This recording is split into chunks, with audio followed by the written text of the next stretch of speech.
Well, first of all, I should say welcome, everyone. Thank you for joining us tonight.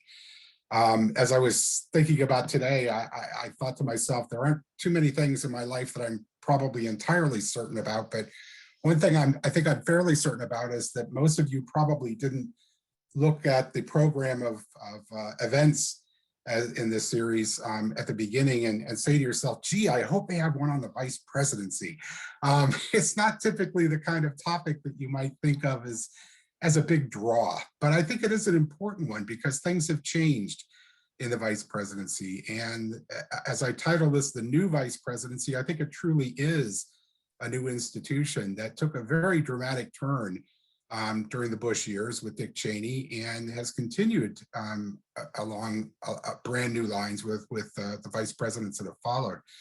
So I hope to make that case to you tonight, just how much the vice presidency has changed and why we should pay attention to it.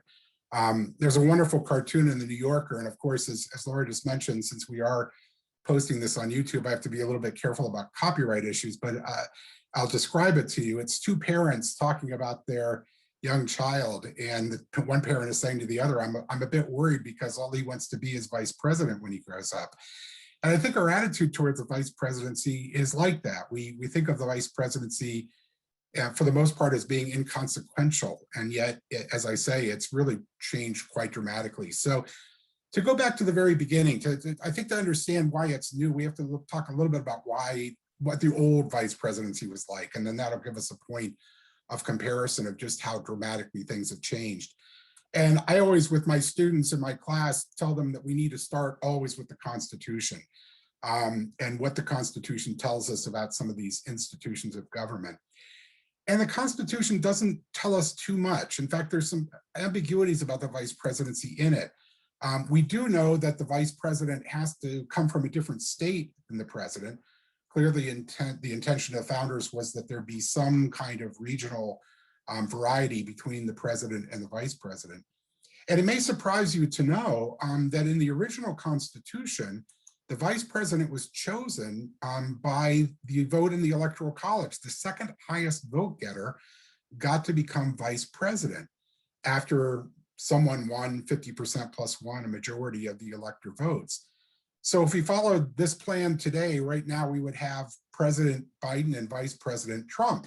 Try to imagine what that administration would be like. Or for that matter, President Trump and Vice President Clinton in the last election. Clearly that had to change, and it did change.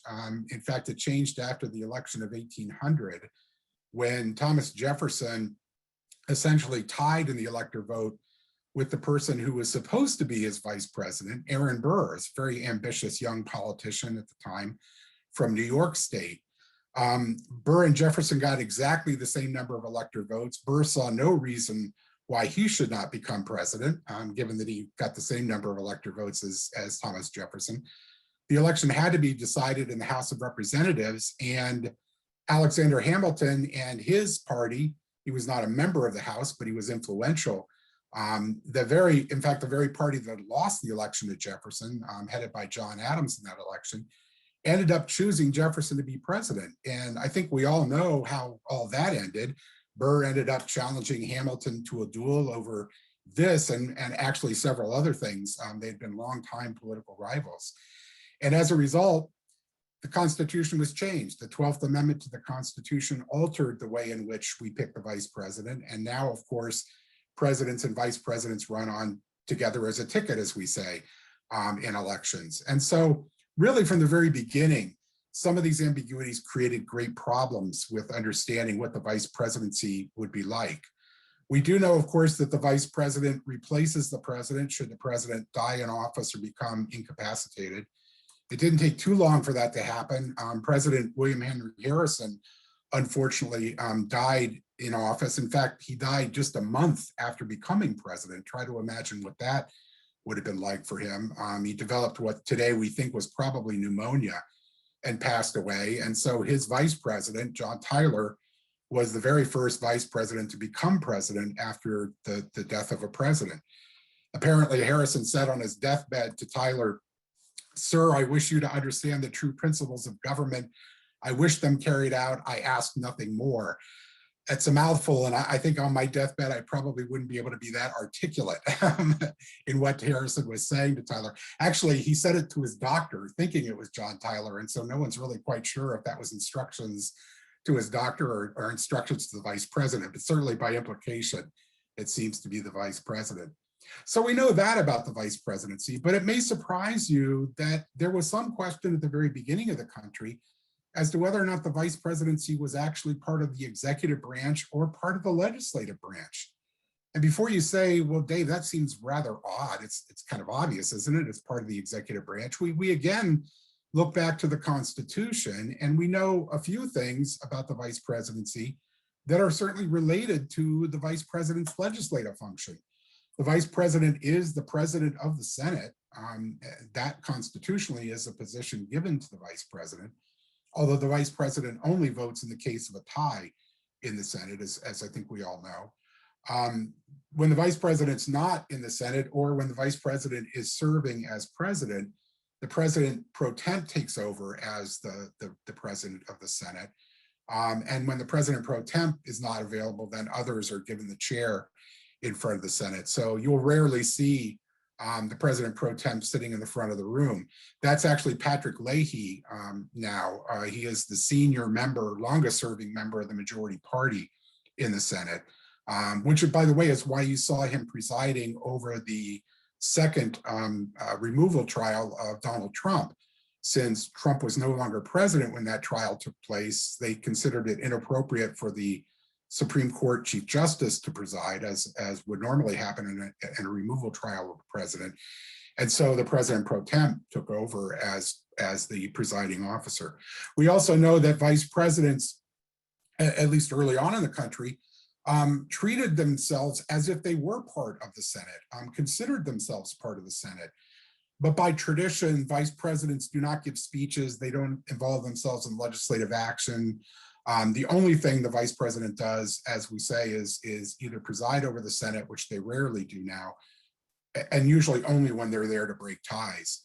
And we also know that the vice president officially counts and pronounces the winner of the Electoral College, which of course was part of the drama of January 6th when the Capitol was attacked, as that process was taking place. So the vice presidency, in terms of the Constitution at least, has kind of a very vague definition as far as what vice presidents are to do while all this is going on. And that's been the ambiguity that history has filled. And I think our sense of the vice presidency has come from the fact that this job does not have a clear set of tasks in front of it. Beyond those very limited ones. It led John Adams to ultimately say as vice president, and my country has in its wisdom contrived for me the most insignificant office that ever the invention of man contrived or his imagination conceived. Adams really had a great deal of contempt in many ways for the vice presidency. I think he was outdone actually by Tom Marshall, who was the vice president under Woodrow Wilson. Marshall said, there was once two brothers, one ran away to sea, the other was elected vice president of the United States, and nothing was heard of either of them ever again, which again sort of highlights the frustration I think that some who have served in this office have felt. John Nance Garner, in fact, who was the vice president under Franklin Roosevelt, described this as the worst thing that has ever happened to me, becoming vice president. That seems rather dramatic, doesn't it? But clearly he was unhappy in this position, and in fact said it was not worth a bucket of warm spit. And I put sick there because some say his reference was much more scatological than that, but I'm not, certainly in decorum prevents me from mentioning that. But clearly, you know, vice presidents have found this more of a predicament than an office in some ways. And I think probably the person who caps them all, I have to say, is Daniel Webster, the great and godlike Daniel, as they used to call him, from Massachusetts. Webster was once offered the vice presidency, and Webster replied, I do not propose to be buried until I am really dead and in my coffin. I think that's a pretty dramatic way of describing the vice presidency and the way that he saw the vice presidency. But actually, Webster's words take us to an important point about the vice presidency. Traditionally, the vice presidency has been a place to put people so that their political careers would come to an end. The vice presidency's often been a place to get rid of people who are troublesome within a political party. And very often, of course, since the vice presidency tends to be the sort of backwater, undefined job, it's very difficult for anyone to rise to the next level of the presidency based on their experience as vice presidency. Now, again, some of that may be changing, as we'll talk about in a minute, but that's really been the view. I'll give you one example. I think one of the better examples of this. In 1900, the Republican Party had a very difficult problem. They had a young governor in New York who was quite a dynamo, making all kinds of changes and reforms. He was a progressive Republican, part of the progressive movement, a series of political and social reformers. And they wanted to end his career. They were afraid that he would rise to the presidency, and he was very much not in line with the mainstream sort of traditional Republican principles. And so the party wanted to get rid of him. And so they made him a vice presidential candidate. They paired him with William McKinley, who was running for re-election. And Teddy Roosevelt ended up supposedly in a job that was supposed to be the end of his career. Then, of course, McKinley was assassinated, and Roosevelt became president and dramatically changed the nature of the American presidency. We won't go into that tonight. Obviously, we don't have time, but Roosevelt was an accidental president simply because people put him in the vice presidency hoping that he would go away. And in fact, the opposite happened. He ended up becoming, I think, one of the more important figures in the development of the presidency. So early presidents have these problems, and I think it's fair to ask the question, why do they not garner more respect? What is it about this office, right, that leads to these kinds of situations? And I think there's a couple reasons why that happens that we can point to. Because the vice president lacks any kind of real constitutional authority, it's very difficult in many ways to see the vice presidency as a consequential office. John Adams once said, "In this I am nothing, but I could be everything." And there's always that possibility of the vice president becoming president. But of course, that's been more an accident of fate than anything else. For the most part, vice presidents have lacked a constitutional authority and really have not been a key player in political life. Very often, vice presidents have been marginalized by the presidents that they serve, even more often ignored. I think maybe the best that many vice presidents done in the past have gotten jobs that are, again, rather inconsequential positions. I think of Lyndon Johnson, for example, who went from Senate Majority Leader, very powerful position in government, and really one of the best Senate Majority Leaders. Robert Caro's book on those years of Johnson's life, if you've not read it, I'd really recommend it to you. And then became vice president, and under Kennedy, of course, languished as vice president. Kennedy gave him certain tasks to do, running NASA, for example, but those were hardly consequential policy areas that Lyndon Johnson dealt with as vice president. And of course, the other thing vice presidents were often assigned to do was to go to state funerals that the president didn't want to attend, or to do goodwill tours in other countries and so on. And so vice presidents were seen sort of were acting at the behest of the president, but not really in a way that carried any kind of great foreign policy consequence, for example. Not only that, but I think it's fair to say that some presidents have really treated their vice president in a way that was less than kind. They've seen their vice presidents as rivals that need to be controlled or even humiliated to guarantee that they would not challenge the sitting president. And again, I'll point to Lyndon Johnson when he became president. His vice president, Hubert Humphrey, was really very often quite humiliated by Lyndon Johnson. There's a wonderful cover on Esquire magazine at the time that showed Hubert Humphrey as a ventriloquist dummy sitting on President Johnson's lap, quoting what Hubert Humphrey had said, praising President Johnson, and President Johnson says in reply, "You tell him, Hubert." That kind of humiliation, you have to sort of think to yourself, here's a fellow who, rose in politics, was a presidential candidate himself, an important figure in the Senate, in many ways, especially on civil rights legislation, reduced to a kind of public joke if you will, of the ventriloquist dummy for the president. And then finally, one of the more difficult things about being vice president in the past has been trading your individual views for the administration views. I think of George Herbert Walker Bush, for example, describing Reagan's economic policy in the 1980 campaign as voodoo economics, and then becoming vice president and having to praise that very same economic policy because now he was part of this administration. In fact, when Bush ran for the presidency himself, you might remember some of the stories about the quote unquote wimp factor that was associated with George Herbert Walker Bush. Hardly a fair, I think, charge to make given his courage and bravery during his war service. But, again, the idea that you're surrendering yourself to the administration and kowtowing to the president's views is embarrassing. It's uncomfortable for vice presidents. And of course, when they want to run for president themselves, as Bush did in 1988, it's very difficult to extract yourself from that and to convince people that you really truly did make a difference, or you really did have alternate views that the president had to consider. So for all these reasons, the old vice presidency was a hard place to be. And I think the changing nature of the vice presidency really began with Gerald Ford, leading up to, as I'll get to in a minute, Dick Cheney. Ford was in a very unusual position, of course, because he became vice president when Spiro Agnew resigned. And Ford knew with some degree of confidence that it was very likely Richard Nixon was not going to serve out his term. Either through resignation or impeachment and removal, things were not looking good for Richard Nixon, of course, in 1973, 1974. And so Ford began to gather around him people that would help him prepare for being president. And he increased his staff from 17, which was a relatively large staff already for vice president, to 70 people. And suddenly the vice presidency became a center of activity within the Nixon administration. Again, not done in a very open way, but certainly Ford saw himself as preparing for the presidency. And when Jimmy Carter came into office, he and Walter Mondale really developed a very close relationship as president and vice president.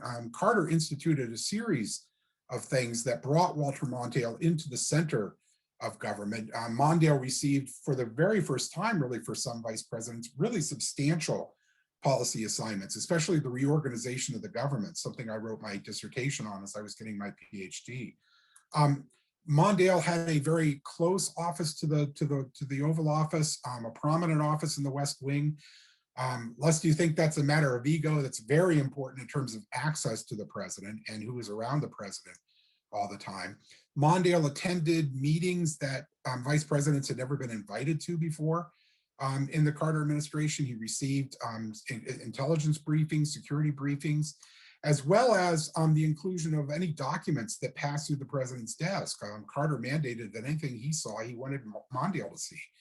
So again, a tremendous amount of access for Mondale within the Carter administration.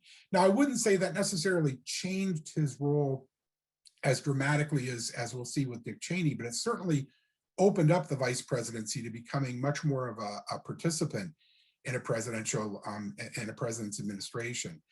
There was some degree of backwashing, I think, with Reagan and Bush. Bush was never really close to, I think, the Reagan folks during this is George Herbert Walker Bush now, during Reagan's presidency. There was always a certain amount of distance between the two. And that was even true, I think, to some degree for George Bush and Dan Quayle. Although Bush did try to give a great deal of access to Quayle, they had lunch once a week and so on. Quayle was never given, I think, again, any substantial policy areas to run in the Bush administration. And to a great degree, Quayle played that kind of very traditional role of going to other countries and doing sort of goodwill tours and that sort of thing.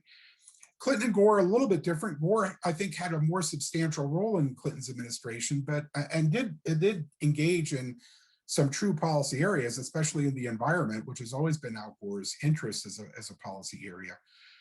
But again, it is still very much in the Mondale mode. And I don't think the Clinton-Gore relationship was all that different than the Carter-Mondale relationship in the way in which Gore was more of a substantial player in the administration, but certainly not a power center in any means. that brings us to Dick Cheney, because Dick Cheney was very different in the way that he approached the vice presidency and the role that he played in the second Bush administration, George W. Bush's administration now. So what made that possible? Why is Dick Cheney different? Well, I think Cheney had some resources available to him that other vice presidents have not had up until that moment. Some personal qualities and some professional qualities that made Dick Cheney different as a vice president. First of all, he had a very long, close relationship to the Bush family. He, of course, had served in George Herbert Walker Bush's administration. He had been in government for a very long period of time, going all the way back to Nixon, where he worked with Don Rumsfeld. Had some time in Congress during the 1980s, but then was back in the presidency with George Herbert Walker Bush, as I say. A very close relationship with the Bush family. George W. Bush knew him well, trusted him as a close advisor to his father, and so on. So this was not a stranger being brought in or a political rival being brought in as vice president. This was a close friend, a confidant that was being brought in as vice president. It's also true that Bush's leadership style was very much a kind of big picture decider and then leave the details to everyone else. Bush even described himself in his book about his presidency as the decider. And that actually played to Dick Cheney's strengths, because Cheney was a detail person. Cheney was the kind of person who liked to dig into the way in which policy is carried out and the formulation of the details of policy. And so they very much complemented each other in that way. Bush didn't like that stuff. He was happy to hand it to someone who he felt he could trust and who would do it well for him and keep on track with what Bush had intended. So a great deal of power fell to Dick Cheney, I think you could say, that spilled from the Bush leadership style. Not only that, but Cheney himself knew Washington well, knew Congress well, of course, knew the executive branch very well on a number of different levels. And Cheney was what we would describe as a policy wonk. Cheney enjoyed not only the details of administration, but just the details of policy itself. And so Cheney was more than happy, I think, to use that sort of personal interest in what he was doing. And then finally, and maybe in many ways most importantly, there was no real rivalry between the two. POTUS, by the way, standing for President of the United States, if you've not run across that an acronym before. There was no sense of rivalry between the two. Dick Cheney was not a threat to George W. Bush. He was not a political challenge to George W. Bush in any way. Cheney did not have aspirations to become president, at least none that were apparent to anyone. There was a sense that Cheney was working with Bush rather than ever against Bush, for all the reasons that we've described already. And as a result, the two really worked in sync very well together, at least in the first Bush administration. By the middle of the second, Bush had really sort of moved away from Cheney as an advisor. I think more people had begun to become stronger voices within the Bush administration, and Cheney lost a certain degree of his influence. But while he had it, he was a true center of power. And I don't think you can exaggerate just how much power Dick Cheney had. I don't like to use the word co-presidents because that implies an agreement between the two. And the agreement was not to be co-presidents by any means. But the fact that Bush trusted Cheney so much and handed so much to him gave him a tremendous amount of power that no vice president had ever had before. Even those who had been close to presidents and had access to presidents like Gore, like Mondale, who had had even some policy assignments given to them, did not have the broad reach that Dick Cheney had as vice president.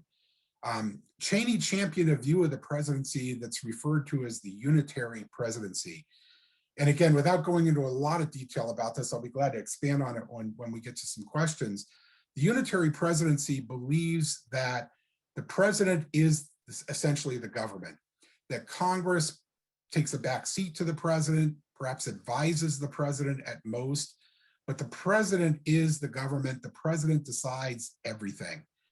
And so the unitary notion of the presidency was a very powerful one. Cheney had developed it over the years. He thought that the presidency had gone into a certain amount of shadow after Watergate, which of course it had. He felt that the Iran-Contra affair in the 1980s was something that was frankly none of Congress's business. It should have been up to Ronald Reagan to decide exclusively what our foreign policy should be. He believed very strongly and pushed very strongly for George Herbert Walker Bush to go to war with Saddam Hussein over Kuwait without asking Congress for a declaration of war, without asking Congress's permission. As it turned out, Bush backed down from that position, but Cheney was a very strong believer in it. And Cheney couldn't have been in many ways in a better presidency for raising these issues again after 9/11. 9/11 concentrated a great deal of power in the hands of the president. The country was firmly, I think you could say, anxious that something be done about terrorism. Congress certainly was willing to give President Bush practically anything he asked for post 9/11, including the Patriot Act. And so Cheney's view that the president has to be the center and the leader and the exclusive control over the government really got amplified by the events of 9/11, and as a result really took hold in the presidency. And again, when I teach my presidency class to my students, we talk about how this view continues to this day.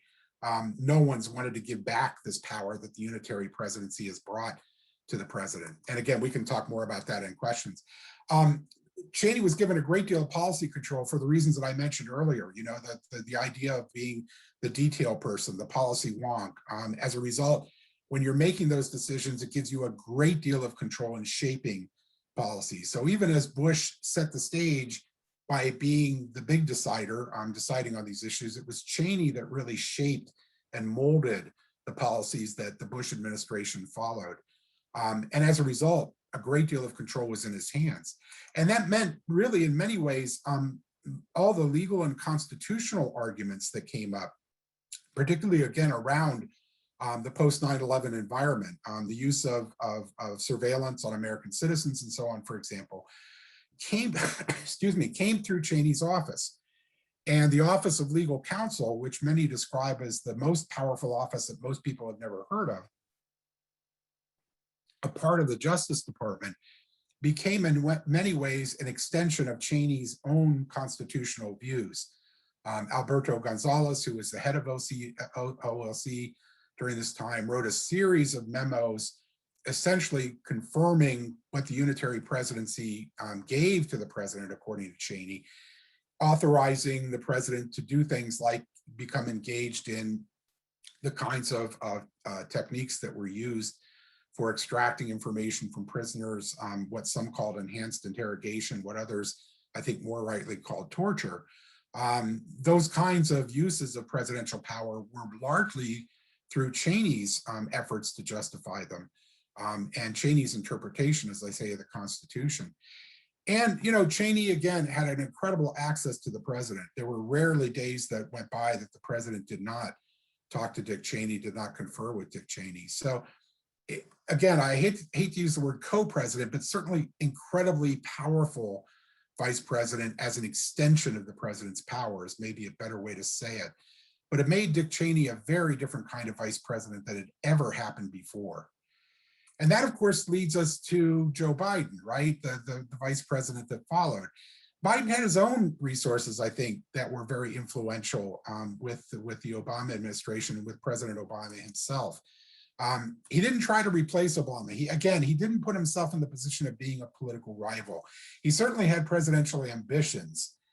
Everyone recognized that. When Obama ran for re-election in 2012, Joe Biden wanted to select certain states to go and give speeches in, and it was clear those states were the primary states that he himself would want to appear in the 2016 presidential primaries. And so, and Obama's people actually pulled in the reins a bit and said, no, we don't need you in Iowa, we need you in California or wherever. But clearly it was not a rivalry between them.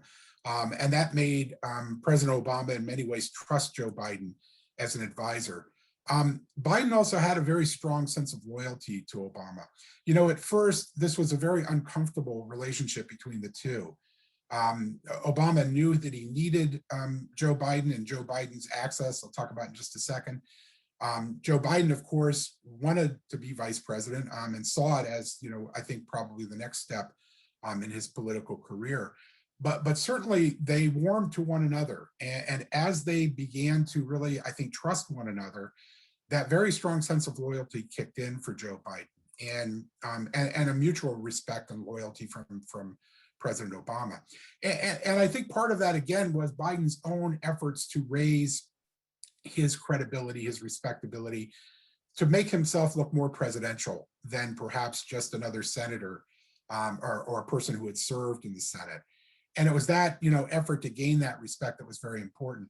There was a very interesting Pew survey that was done at the time. People were asked, what do you think of Joe Biden? What word would you use to describe him? And half of them said brilliant and wise, and the other half said kind of foolish and bumbling. And that deep divide in the public attitude towards Biden was something that Biden knew he had to work on if he was going to ever run for the presidency himself. And maybe most importantly, Biden offered a very important set of skills to Obama, because Obama was an outsider to Washington, even though he had a very brief period in the Senate. The people around him were outsiders to Washington. Biden offered a bridge for Obama to the Senate because Biden had served in the Senate for such a long period of time. And the relationships that he had built up in the Senate were incredibly valuable to Obama. So when you think about the ways in which Biden served the Obama administration was influential in the Obama administration, certainly at the top of the list, I would say, is his performance as a vice presidential candidate in the 2012 election. Obama had a terrible first debate with Mitt Romney, if you'll remember. And Biden ended up kind of saving the day, if you will, by having a very energetic and good debate with Paul Ryan, who was the vice presidential candidate with Mitt Romney. And then Obama came back in the second debate and did much better. But that turnaround of momentum, many people credited Biden for really kind of saving the Obama reelection effort. Biden was very crucial in managing the 2009 bailout, especially, again, dealing with the Senate. The negotiations around the debt ceiling in 2011 that nearly shut down the government would have created a true economic crisis if it hadn't been settled, was an important part of this. And Biden was literally the point person in negotiating with Mitch McConnell and the Republicans in the Senate. His influence in the Senate in general, I think, just in dealing with keeping the Democratic senators in line. Leading the Senate is often compared to herding cats, and I think that's a good analogy for it. Getting the senators to all move in one direction. Chuck Schumer on this COVID relief bill just a few weeks ago, it had that same challenge of making sure that Bernie Sanders and Joe Manchin are both satisfied, right, with what's coming down the road. So that effort to kind of keep the Senate in line was crucial for Obama. And Biden turned out to be a very good advisor, solid advisor on foreign policy and military matters, again, drawing on his experience in the Senate. He was certainly knowledgeable about those issues. So for all those reasons, Biden was actually a pretty influential vice president, certainly not rising to the level of Dick Cheney and actually sort of taking over policy details, but certainly critical at times to Obama's success as president. And it's one of the reasons why I think you saw Obama campaigning so energetically for Joe Biden once Biden became the nominee. Of course, as a former president, you stay out of the primary fight that goes on. You wait for the nominee to be named. But once Biden became the nominee, Obama was actually quite generous with his time and energy devoted to Joe Biden's campaign. And I think, again, that connection and sense of loyalty is an important part of it. Which leads us to, and I should also add, sorry, public communication. I forgot I put that in there. And I have to say, that was another part of Biden's charm. Biden was much better talking to people than Obama was. Obama was a bit stiff and formal. I think one political reporter, one political columnist called him Spock, the Spock of politics. This is Obama now, sort of standoffish and a bit less emotional. And not as good at connecting with people. Biden was the person who was the warm and fuzzy side, if you will, of the Obama presidency, which again has gotten him into trouble at times as well. He did tend to go off of the formal speech that he was giving. He did tend to at times say things that he shouldn't have said, especially his endorsement of same-sex marriage long before the Obama administration officially announced that as their policy. And the Obama people used to call them Joe bombs that would go off on occasion when Biden went out to speak. But Biden was in many ways a better connector with the public than Obama. And as I say, again, I think it helped Biden's reputation as well. Trump and Pence, just very quickly, you know, this is a much more difficult vice presidency to describe because we really don't know. There's a great deal about Mike Pence's role in the Trump administration that is still a mystery to us. In fact, for the first 2 years, his nickname was the Invisible Man. People just didn't see Pence all that often. He did the traditional vice president things of traveling and goodwill tours and that sort of thing. But he wasn't really given substantial policy areas to work on until this last year in the COVID response. And he did lead the team in the White House trying to coordinate the COVID response. And yet there were so many times when President Trump didn't seem to follow the advice of his own team that made people question whether or not Pence was truly influential at all in the Trump administration. And I think we have yet to maybe have the kinds of shall I say, the memoirs of people who were involved to really tell us much about Mike Pence's role in the administration. Even Bob Woodward's book, which tends to be the sort of more insider kind of account, it didn't really talk much about Pence. I think of John Bolton's book on foreign policy. Pence didn't come up much in that book. There really isn't a sense yet as to whether or not Mike Pence had any true influence in the Trump administration. Now, we don't know. Perhaps, in fact, he did. But certainly their falling out at the end of the Trump administration, I think, is evidence that that sense of connection perhaps was never there or never fully developed, certainly not to the degree that Obama and Biden perhaps did. And of course, that leads us to Kamala Harris. And I want to make sure that we have a few minutes to talk about where she seems to be going as vice president. Like Dick Cheney, she has certain resources I think she brings to the job of vice president. She certainly has a great deal of political skill. She was a prosecutor, as I think we all know, in California. She's been in the public eye as a result of that.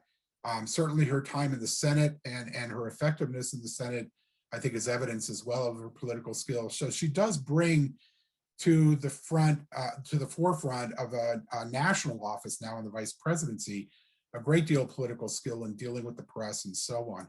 Not only that, but I don't think we should dismiss the symbolic importance of Kamala Harris. The fact that she's a woman, of course, is extremely important in raising, again, that ceiling, that glass ceiling that Hillary Clinton talked about breaking. The fact that she is a woman of color, I think, is extremely important for reasons we'll talk about in just a minute. She's not the first vice president of color, but she certainly is the first woman of color in the vice presidency. And maybe as an important element of that, the African-American community sees in her a member of their community, the South Asian community does as well. There is a great deal, I think, of power that comes with that symbolic importance that she plays. Again, more about that in just a second. I think we're seeing it already. She's also working with a president who has been vice president, and I think that's been kind of important. The fact that Joe Biden has been vice president and knows what that job is like, especially again in the post-Dick Cheney world of the vice presidency, I think has shaped his attitude towards the vice presidency. And that is a tremendous resource for Harris. Again, more about that in a second. And then, of course, the fact that the Senate is split 50-50, it may not be good for the Biden administration overall. It creates a lot of political headaches, of course, as we've seen over the past few weeks, but it does put the vice president in the spotlight. The fact that the vice president breaks ties means that there are going to be many opportunities for Kamala Harris to do that in the coming years. And that, of course, makes the vice president a very important public figure of the Biden administration. So what have we seen so far? Let's talk about what we know and what we don't know. And then I'll open it up to questions, and I'll be interested to hear your observations and speculations of what you've seen with Kamala Harris. A few things I think we do know, at least so far from press reports. And of course, we have to be a little careful of how much confidence we can put in those. But I think there's been some pretty good reporting already about Kamala Harris as vice president. There is, I think, a consistent reporting that she has a tremendous amount of access to Joe Biden. She spends a great deal of time in the Oval Office each day. Again, her office is very close to Joe Biden's in the West Wing. Some have said 4 or 5 hours a day she's in the president's presence, and that's very important in hearing what the president hears and influencing on the spot president's decisions. She does get intelligence briefings every day. She knows what's going on because she's getting the same briefings the president does at the same time. She does meet with Biden for lunch every week as a way of sort of on a very personal level, excuse me, outside of anyone else who would be in the Oval Office, of just getting some personal time between the two of them. So she is very close to Biden. And I think that's, again, an important part of where she might go in terms of her influence. She is an extremely visible vice president. I don't know if you've noticed, I've certainly noticed she is not the invisible man. She's not Mike Pence, who never seemed to make very many public appearances, or perhaps when he did, was just standing beside President Trump and smiling and not really seeming to be an independent figure of his own. But Kamala Harris is, and President Biden's been very careful to refer to their administration as our goals, or we believe, instead of my goals or I believe. And that's a matter of semantics, but a very important matter of semantics, because it makes it clear that he sees her as part of an important part of this administration. Biden's own chief of staff, Ron Klain, has said, the president has given us clear instructions. Our goal is to get her out there as much as we can. And I don't think you say that to the press. You don't give that quote to the press unless you want the press to repeat it. But it's certainly true that that has been the pattern with Kamala Harris. And again, I think her symbolic importance has already become clear. You know, it seems like a very small point, but I think it's a revealing one. When she received her vaccine and did it in a very public way, the first shot that she got, the number of people in the African-American community who started to go in for vaccines jumped dramatically. And, you know, just the fact that they saw a Black woman in a position of power trusting this vaccine made a great deal of difference in their response to their attitude towards the vaccine. So I don't think you can put aside the fact that I think that kind of symbolic importance is going to be very important in the future for Kamala Harris, and again, the role that she can play. And of course, the African-American community, quite frankly, is what got Joe Biden the nomination and got Joe Biden elected. And I don't think that's an exaggeration by any means. And so I think it's a very important part of the outreach to that community and the sense that that community has a voice. And that leads me to my next point. Her staff connections are very close to the president's, very close to the first lady, to the Speaker of the House. Most of the people who work on her staff have been close to other political figures in Washington. And that's been, again, an important part of her connection to other parts of government as well. So, you know, there have been some clear evidences of her influence. What we don't know, and I think the things to watch for in the future in where Kamala Harris is going as vice president, we don't know very much about what her future portfolio will be. At the moment, she seems to be an advisor on everything to the president. And that in itself, I suppose, is a form of exercising influence. It certainly is. But having an independent task in front of her and having a very important policy area to work on, perhaps, is an important part of raising the visibility and the importance of the vice presidency. And we have yet to see that in the Biden administration. It is early, it's only the first few months, so this may well develop, but I think it's something to watch. What does she choose, or what is chosen for her as the policy area that will become hers and hers alone? We also don't know much about her foreign policy experience. She certainly is knowledgeable about those issues. She's been on the Intelligence Committee in the Senate. She's been in Foreign Relations, I believe, Homeland Security, excuse me, in the Senate as well. So she certainly knows foreign policy. But other than, again, a few visits or being part of phone calls with world leaders, we have yet really to see that part of her develop. And it'll be interesting to see whether she simply becomes another, in the long pattern of vice presidents, a visitor to state funerals and so on, or will she really be given some substantial foreign policy tasks? We also don't know directly how much influence she's had so far, although again, the axis implies that there is a great deal of influence. We do know that she's been pushing very, very hard for vaccine outreach to minority communities, and Biden has responded to that as president and has changed to some of his policies and her recommendations. But we have yet to see where that goes. She also, I think, is in an awkward position because so much of the White House staff is members of the previous Obama administration who Biden knows well. So we'll have to watch and see, will she be able to sort of become a part of that team, or will she stand apart from it and become a rival with that team? I think that's a dynamic that's going to be very interesting to look at in the coming months. And then finally, you know, the fact that Biden is vice president is a double-edged sword. Is Biden's own vice presidential experience in the way of influencing him? Does he have a view of the vice presidency that may not, you know, really match what her expectations are as vice president? Again, something to sort of keep an eye out for. And then finally, of course, the big elephant in the room, her own political ambitions. It's clear, I think, that she wants to run for president. And I think Biden has made it somewhat clear that he may well decide to be a one-term president. I think he said that once and never repeated it again. So whether or not that's really his thinking now, I think is an open question. Once you get in there, it's sometimes hard to let go. But what will she be doing to position herself as a potential successor to a Biden administration? I think that's an interesting question to leave open as well. Well, with that, let me stop. I've gone far long enough. Christopher Hitchens once said, you know, 45 minutes of speaking, unless you're really scintillating, is not a good thing. And I've gone at least that. And I'm not sure scintillating is necessarily the way I would describe myself. So I think it's better to stop now and open it up for questions. And we do have some questions in the comments here.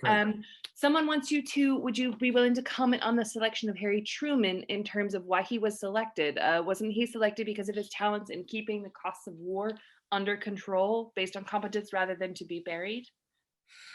That's a good question. I think it was both, actually. It was true that Roosevelt admired Truman's ability as a manager and keeping track of administration for that reason. But at the same time, Truman was becoming something of a thorn in the side of the Roosevelt administration. And I don't want to say that he wanted to bury Truman necessarily, but he certainly wanted Truman within the administration rather than from without. I think it's also important to keep in mind that Truman was a kind of compromise candidate for Roosevelt's selection.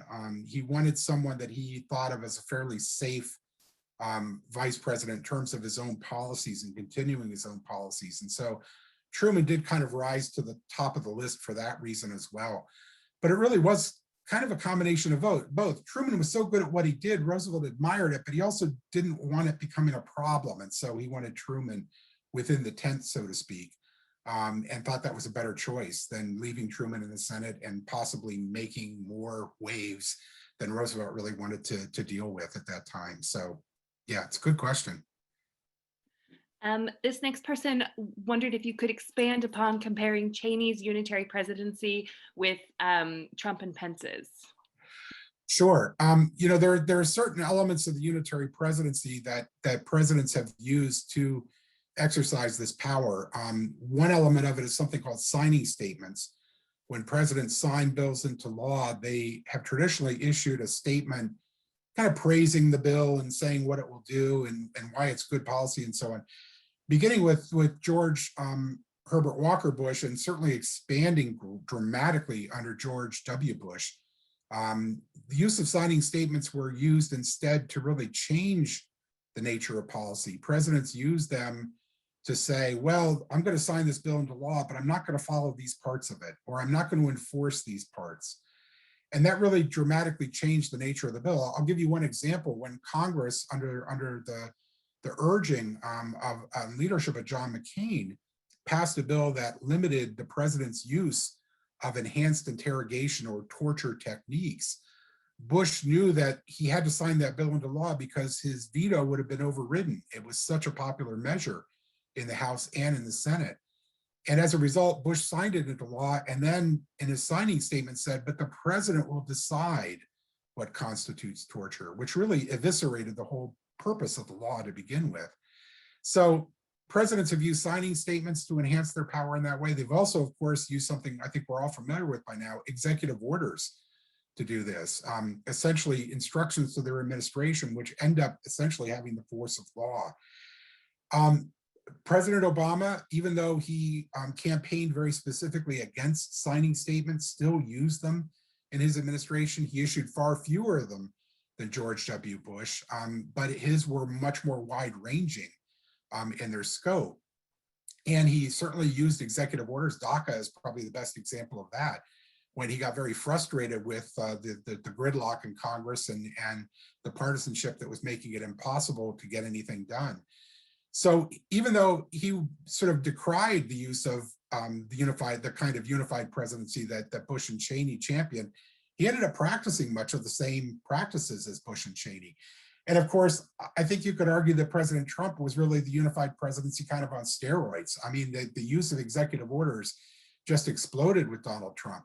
He ended up issuing in his 4 years as many as Obama had issued in his 8 years as president, and much more wide-ranging executive orders, I think you could say, as well as the more limited use of signing statements because fewer pieces of legislation were getting out of Congress when Trump was president. So he really didn't have the opportunity to do much with signing statements.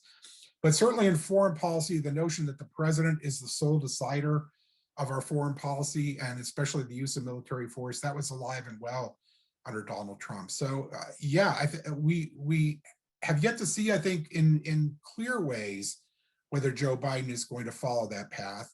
But he did issue 37 executive orders in his first few months here as president, many of them undoing Donald Trump. So I think we have yet to see whether or not he'll try to govern through executive order. He has not had legislation that required a signing statement other than the COVID bill that he was approving of anyway. But certainly the action that he took very recently in Iran, I think, again, is an example of the president deciding for himself what foreign policy actions he's going to take. And members of Congress, chiefly Republicans, of course, objected to that and said, it's something that we should be deciding together. So we have some signs that Joe Biden is not backed away from the kind of unified presidency that has been practiced since George W. Bush, but I think it's a little too early to tell whether or not he's going to go that far. And again, it's too early, I think, for us to really make those judgments. All right. This next person is wondering, as Obama was campaigning for the presidential nomination, was Biden competing with him? Very briefly. He didn't last long as a candidate in 2008. And in fact, I think there was to some degree a kind of half-heartedness about the whole thing for Biden, and very quickly dropped out. No, his chief rival was Hillary Clinton, and I think very quickly that field sorted itself out as far as the Democrats were concerned. So I don't think Obama, again, never really saw Biden as a serious political rival. I don't think, it's kind of an interesting question. Would Obama had offered Hillary Clinton the vice presidency? And I don't think he would have, because he saw Clinton as a rival. I think as Secretary of State, Obama was much more comfortable with Hillary Clinton as being a part of his administration without necessarily being that close to the presidency and being within the West Wing and so on. Running the State Department and serving as Secretary of State is an important portfolio. She was, had to be talked into it a bit, I think, but was willing to do it. But I don't think Obama would have been willing to offer her the vice presidency in the way that he trusted, I think, Biden to some degree. But again, I have to go back to the fact that they really didn't know each other all that well. And it took a certain period of time for that trust to develop between Obama and Biden. I think for, again, strategic reasons, he needed Biden as an outreach to the Senate. But it was not an immediate, oh, I love and trust Joe Biden, let's make him vice president. It did not have that quality at first. That developed later. Well, I'm glad you mentioned Clinton. That's very topical with our next question. Sure. They wondered about your thoughts on Hillary Clinton's choice of a VP as a contributor to her loss in the election. That's, again, a very good question. I don't think Tim McCain ended up being a liability for Hillary Clinton. I'm not sure how much good he did Hillary Clinton. He's a very likable, I think, kind of character. And I think in many ways his debate with Mike Pence didn't go as well as the Democrats thought it would in that election. I think they thought Kane would sort of overwhelm Mike Pence, and he really didn't. It was very much a kind of, I would say it was a tie. I mean, it was kind of an equal exchange between two long-term, serving people in the Senate. I think Kane was important in some ways to guaranteeing a victory in Virginia. It was very close in Virginia. I think arguably, he made a difference in winning Virginia for Hillary Clinton. Of course, in the end, it did not get her elected. But I don't think I would call it a mistake necessarily. I don't think he detracted from the ticket. I don't think he damaged the ticket in any way, at least not that I can remember. Maybe the person asking the question remembers something in particular that happened in that election. I just don't think he helped in particular when it came to the overall campaign.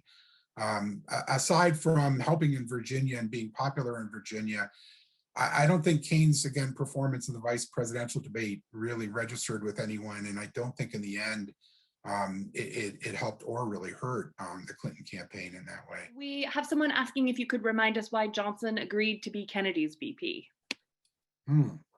Yeah, excellent question. And certainly political rivals. I mean, Johnson, all the way up until the convention, Johnson was attacking John Kennedy to a great degree, even called attention to what we now know was true. Kennedy's illness, the Addison disease that he had, and the medications that he was taking for it. Johnson would get up in front of crowds, in front of Democratic convention groups, and he would say, "Have you ever seen that man's ankles? They're just that big. He's just not. He's not well. He's not a well man." I think Johnson, of course, the one thing that Lyndon Johnson did for Kennedy was, of course, bring Texas along and much of the South.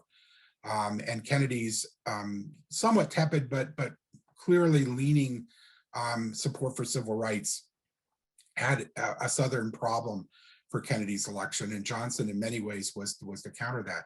But why did Johnson take the vice presidency? I think, again, I point to Robert Caro. I think Johnson had presidential ambitions.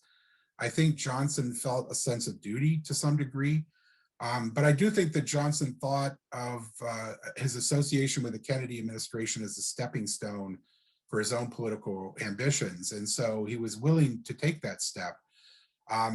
But again, there's an example of a vice president who never felt a part of the team, never felt part of the administration, was given some very inconsequential tasks to do as vice president, truly ended up resenting the Kennedy crowd, not Kennedy himself, interestingly enough, but certainly the people around John Kennedy, and of course, very bitterly, Bobby Kennedy in particular, who tried to talk Johnson out of being the vice presidential candidate, actually went to Johnson and said, we don't want you.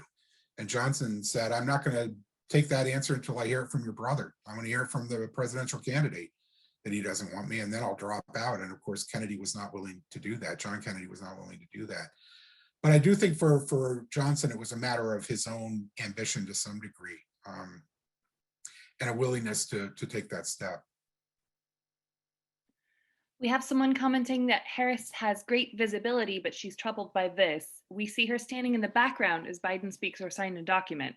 She looks more like a little woman supporting her man instead of the strong woman that she is. Do you have any comments on this optic? Yeah, there's Mike Pence was often described as a mannequin standing next to Donald Trump. And the Biden people apparently are very aware of that. And they're very concerned that she not look that way. And I think it's interesting when you watch some of the events that they have been at together. And of course, they're always social distance. So she is always in the background to some degree. Biden has often turned to her to comment or has turned to her as he has said things like our administration or we believe.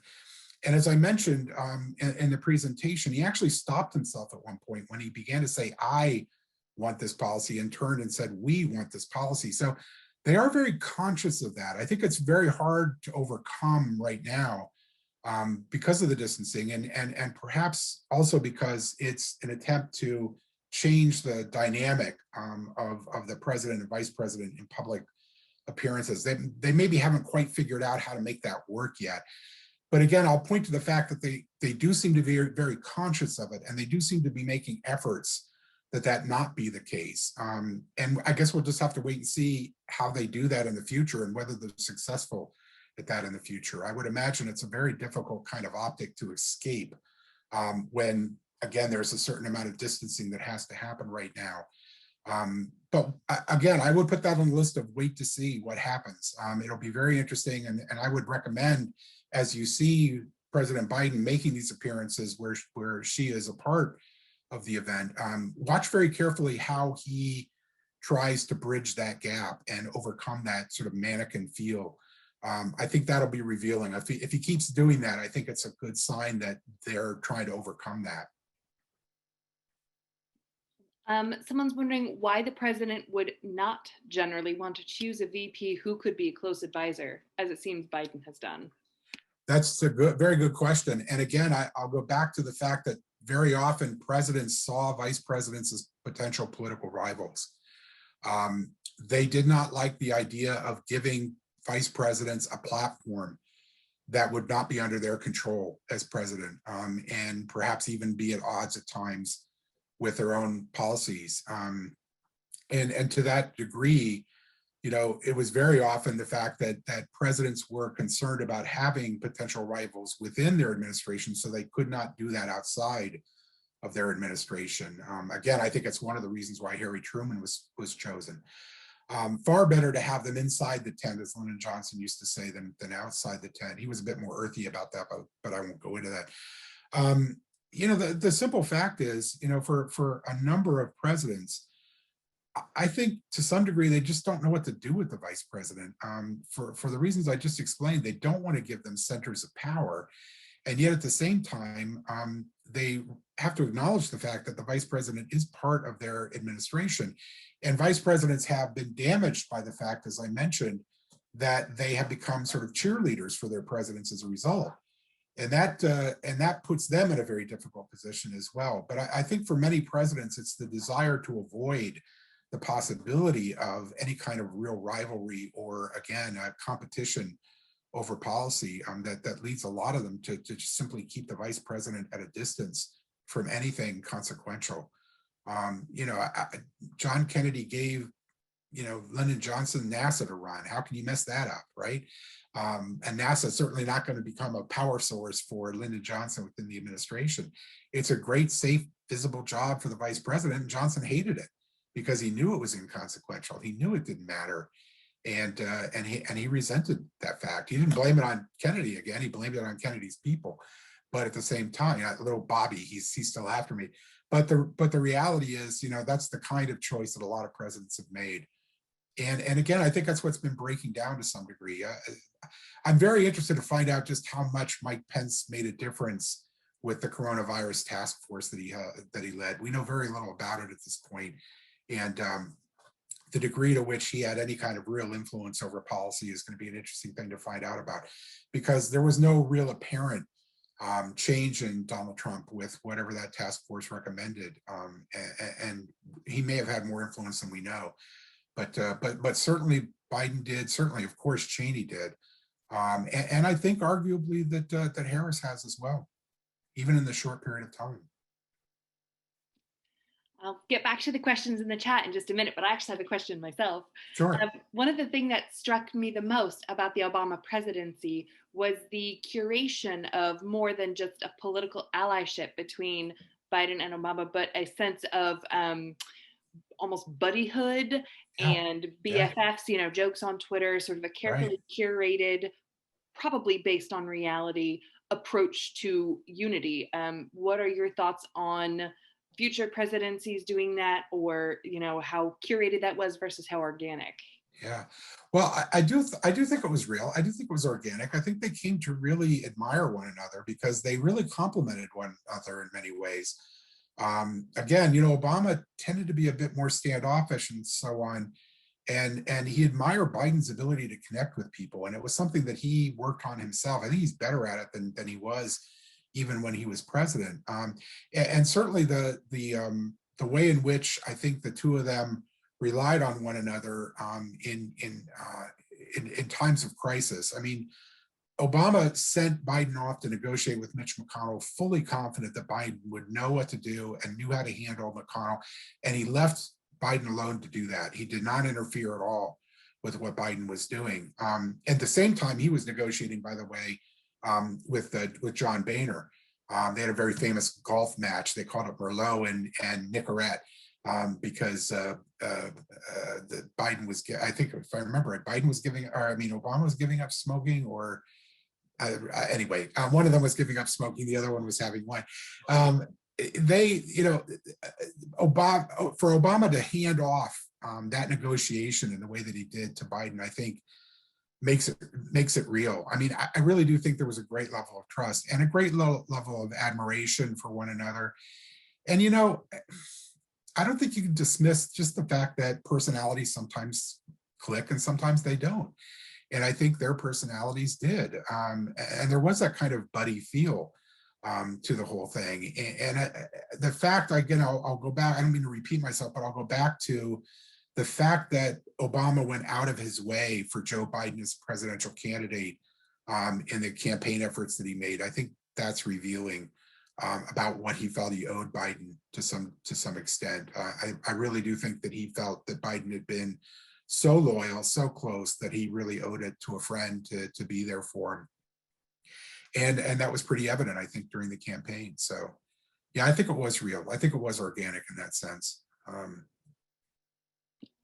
All right, we got 3 more questions and then we'll call it good. How's that sound? Okay, sure, it sounds good. So the first 2 are about Cheney. First one is, if Cheney was so strong, why wasn't he a presidential candidate? You know, Cheney never had presidential ambitions. Cheney did not like, I think, the kinds of things that would go along with being a presidential candidate. He did not enjoy giving speeches. He did not enjoy the kind of glad handing that goes with presidential campaigns. And I'll tell you the other thing about Cheney that is probably to the detriment of every historian and political scientist like me who studies the presidency. Cheney put practically nothing down in writing. Cheney did not use email to communicate. He did not write memos to people. He preferred to have meetings with people directly. It's beginning to sound a bit like a mafia don, isn't it? You know, he's very protective that there not be a record of what he thought or said around a particular issue. And many people who met with Cheney said that very often all you would get from Cheney was a kind of smile in acknowledgement of things that you were saying. He would rarely even speak to a particular issue that was being raised. And he never committed himself to something in a meeting. He always committed himself to things later. So I don't think Cheney had the kind of personality and perhaps desire to be a presidential candidate. He was more satisfied, I think, in serving presidents than being one. And I do think that we've had a history of people who are like that around presidents, you know. It's true that some people just have that fire and some people don't. And perhaps in some ways, the fact that you really have to have the kind of, well, I always think of Hunter Thompson, one of the great political writers of the 60s and 70s, who said that you really have to have a certain kind of twisted personality to run for president, to have that confidence that you are the one who's going to step in and do this, and to have the energy and perhaps even the ego to make that happen. It can be a good thing, it can be a bad thing, but you really have to have it to be a presidential candidate. And I just don't think Dick Cheney had that fire. So I don't think he ever really truly desired the office of the presidency.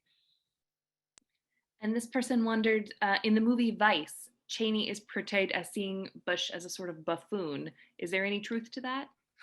Yeah, I again, I have to confess, I saw Vice once, very bits of it very quickly, and not the entire movie, because I was in with a group of students and they were watching it and we were talking, and I only caught bits of it as we were talking about it. I don't think he saw him as a buffoon. I don't think that Cheney was as manipulative as I think that movie implies with George W. Bush. I think it's a bit exaggerated. I think the fact that Bush was willing to hand off so much power to Cheney, and perhaps because Bush did see himself as the sort of big picture decider, it gave the impression that Cheney was really running the presidency, and Cheney was really the power behind the paper president, and Bush was nothing but the front man, so to speak, for that presidency. It certainly was not that. And I do think that's a bit of an exaggeration that the film kind of encourages.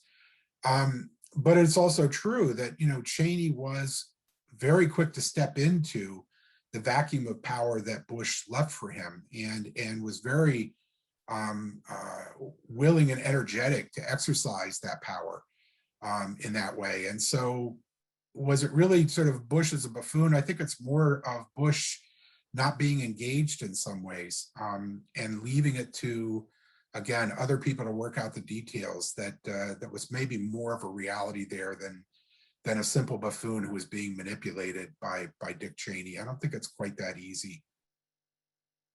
All right, I know I said one more, but they're two and they're related, so I'm gonna roll them together. Okay. So the first person wonders, is it common to keep VPs in the dark about many items in the administration? For example, Truman had no idea about many items that were going on in the presidential administration, and then the president died. And then related to that, not to be ghoulish, but what percent of VPs become a pres, both, I guess I'm adding this, but as elected, but then also as circumstance, if you will. Right. Well, 8 presidents have died in office and the vice president has taken over. So, that's not a large number, but certainly a significant enough number that it's always on people's minds when presidents become presidents. Of course, vice presidential candidates have not always been terribly successful as presidential candidates. Took Nixon 2 elections, right, to get to the White House after being Eisenhower's vice president. Martin Van Buren became president after Andrew Jackson, so was a bit more successful. But that's only because the opposition party was pretty divided over who their candidate would be and so on. So it's not been a great track record for vice presidents running for the presidency. They've been a little more successful more recently than they have been in the past. But of course, Al Gore, found that out very quickly, the difficulty of taking things to the next step and so on. And I'm sorry, give me the question about being left in the dark. It's a really interesting one because, yeah, it is true. There have been times when presidents have done that. And again, it's in part because there's been a level of rivalry and distrust, I think, perhaps between presidents and vice presidents. It's also been a matter of, I think, again, I take your cue, Laura, not to be too ghoulish about this, but presidents, of course, never anticipate dying in office. And I don't think even Franklin Roosevelt, as ill as he was when he was reelected in 1944, anticipated that he would not see the end of World War II and the use of the atomic bomb if it became necessary. So I don't think presidents feel a particular need to always include vice presidents in some of those decisions. And there have been times, of course, when vice presidents have been specifically left in the dark simply because presidents don't want anyone to know about a particular policy. They're trying to really keep it within a very narrow group of people inside the White House. It's not clear what Spiro Agnew knew, if anything, for example, about the Watergate affair. Not at all clear. The other one that I think of, at least, in terms of being sort of in the dark about much, was George Herbert Walker Bush. And, Bush was in a very difficult position when he ran for president in 1988. Some of you may remember this. Bush wanted to portray himself as being the inside person in the Reagan team and having influence and being part of decision-making and so on, and was very anxious that be the picture so that as vice president trying to become president, he would have that gravitas, of being a president in waiting. And yet when the Iran-Contra revelations happened and it was clear that Bush was present in many meetings where Iran-Contra came up, even tangentially, Bush very quickly said, but I wasn't part of those decisions. That was not something I knew anything about. I was not included in the decision-making process around any of that. So he actually tried to have it both ways as a presidential candidate. I was in on a lot, but I wasn't in on the bad stuff. And you really can't have it both ways when you're a vice president running for the presidency. You're either part of the team or you're not. And not being part of the team can be an advantage to some extent, I suppose. But it does create, again, a kind of difficulty in trying to make that leap because you don't want to seem part of the administration. I'll leave with this last example. When Richard Nixon ran for the presidency in 1960, reporters, Nixon had touted his experience as vice president. He knew the presidency, he knew policy, he had met with Khrushchev and so on. And when reporters went to Eisenhower and asked Eisenhower, can you name a contribution that Vice President Nixon has made to your administration and around some important decision? Eisenhower said, well, if you give me a week, I might think of one. And of course, Nixon had to laugh that off. Oh, Ike's a kidder, you know, he was just joking around. But it was extremely embarrassing to Nixon to really have the president essentially say he was on the outside. He was never part of any real decision making. So it is a liability for vice presidents that does happen to them. And presidents, I think, do on occasion do that very consciously just to keep vice presidents away from things that they don't want them to know about or be a part of. And again, it may have something to do with the rivalry issue as well.